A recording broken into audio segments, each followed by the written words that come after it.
क्षेत्रातील मोठं नाव असलेली एकता कपूर ही पुन्हा एकदा चर्चेमध्ये आलीये।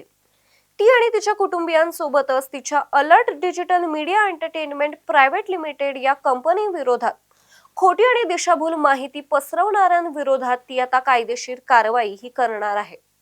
एकता कपूरच्या वतीने त्यांचे कायदेशीर सल्लागार रिजवान सिद्दकी यांनी याबाबत अधिकृत निवेदन जारी करून माहिती दिली आहे। त्यांनी स्पष्ट केलंय की एकता कपूर ही 100 कोटी रुपयांच्या मानहानीच्या खटल्यासह फौजदारी कारवाई ही करण्याच्या तयारीमध्ये आहे। हे संपूर्ण प्रकरण 2020 मध्ये दाखल झालेल्या तक्रारीशी संबंधित आहे। मात्र अधिकृत माहितीनुसार ही केस पोलिसांनी आधीच बंद केली होती।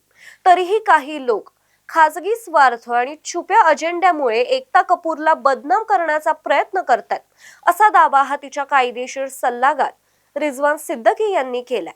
वांद्रे न्यायालयाच्या 9 अतिरिक्त मुख्य न्यायदंड अधिकाऱ्यांनी या प्रकरणाची थेट दखल घेण्यास नकार दिलाय। त्यांनी पोलिसांना प्रथम तक्रारीची सत्यता पडताळण्यासाठी चौकशी करण्याचेही निर्देश दिले।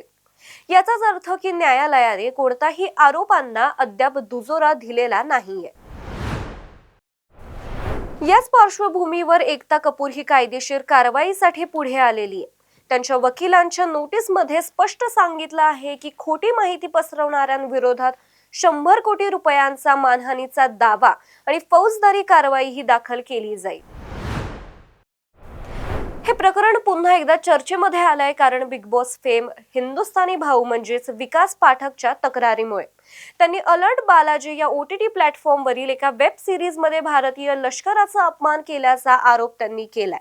2022 मध्ये दाखल केलेल्या त्यांच्या या तक्रारीच्या आधारे शनिवारी मुंबई स्थानिक न्यायालयाने पोलिसांना तपासाचे आदेश दिलेले आणि 19 मे पर्यंत अहवाल सादर करण्यास सांगितलाय। यापूर्वीही एकता कपूर ही तिच्या OTT कंटेंटमुळे वादामध्ये बऱ्याचदा आली होती। 2024 मध्ये जबलपूरचे भाजप आमदार अभिलाष पांडे यांनी गंदी बात या वेब सिरीज मध्ये आक्षेपार्ह कंटेंट असल्याचा आरोप करत तिच्या विरोधामध्ये तक्रार दाखल केली होती। आता ही सगळी प्रकरणं पुढे काय वळण घेतील हे पाहणं महत्त्वाचं ठरणार आहे।